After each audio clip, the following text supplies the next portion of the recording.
Manuel Rabelais à la barre, l'ancien directeur de l'ex-bureau angolais de revitalisation de la communication institutionnelle, est poursuivi pour détournement de fonds, violation des règles d'exécution du plan et du budget et blanchiment d'argent. Il a pour co-accusé Hilario Santos, ancien assistant administratif de l'institution. Le ministère public angolais déclare avoir la preuve que les accusés ont détourné de grosses sommes et ont transféré 252 800 € des comptes de l'institution alors que celle-ci n'était plus opérationnelle sous le mandat de l'actuel président. Il s'agit du troisième procès impliquant des personnalités de l'ère dos Santos accusées de détournement de fonds.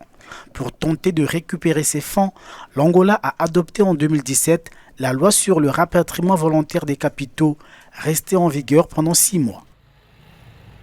Pour l'avocat Sergio Raimundo, qui a représenté les cas les plus médiatisés des procès pour détournement, cette loi n'a pas donné les résultats attendus.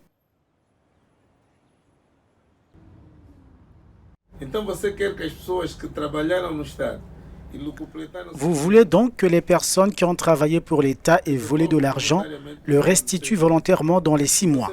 Et vous dites ceci dans le 2e article, les dispositions de la présente loi ne s'appliquent pas aux affaires antérieures à l'entrée en vigueur de la présente loi qui ont été condamnées par un tribunal ou qui sont en état d'être mises en accusation dans le cadre d'une enquête de police ou qui sont accusées dans le cadre de procédures pénales ou administratives pour avoir commis des crimes ayant un lien direct avec des ressources illicitement détournées ou expatriées.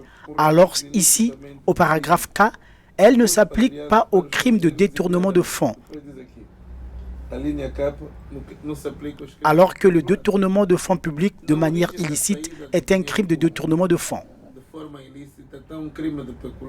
Le porte-parole du bureau du procureur général est revenu sur l'essence même de cette loi qui fait débat. Le rapatriement volontaire des capitaux est une chose qui a été accordée à tout citoyen afin de rapatrier ces sommes et de les intégrer dans notre système financier. Ce qui se passe, c'est que la personne qui l'a fait, l'État lui a donné l'avantage de ne pas enquêter sur la provenance de ces valeurs, même si elles ont été acquises illégalement. Récemment, la justice a appliqué des mesures coercitives à l'encontre des généraux Elder Vieira et Leopoldino do Nascimento, mis en cause dans l'enquête sur les activités du CIF, le Fonds international pour la Chine.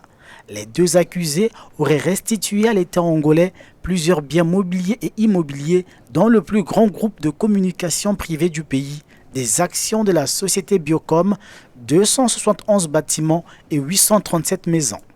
L'État a procédé aussi à la nationalisation de 60% des actions de Miramar Empreendimentos, une des sociétés sur lesquelles la justice angolaise a enquêté et qui possédait cette unité hôtelière, selon le Diaria da Repubblica, entièrement financé par des fonds publics par l'intermédiaire de son Sonangol EP. Le Service national de recouvrement des avoirs a demandé à ses homologues de Suisse, des Pays-Bas, du Portugal, du Luxembourg, de Chypre, de Monaco et du Royaume-Uni de saisir ou de confisquer des avoirs et des fonds d'une valeur supérieure à 5 milliards de dollars. La liste n'est pas exhaustive. Neuzi Silva, em Angola para Euronews.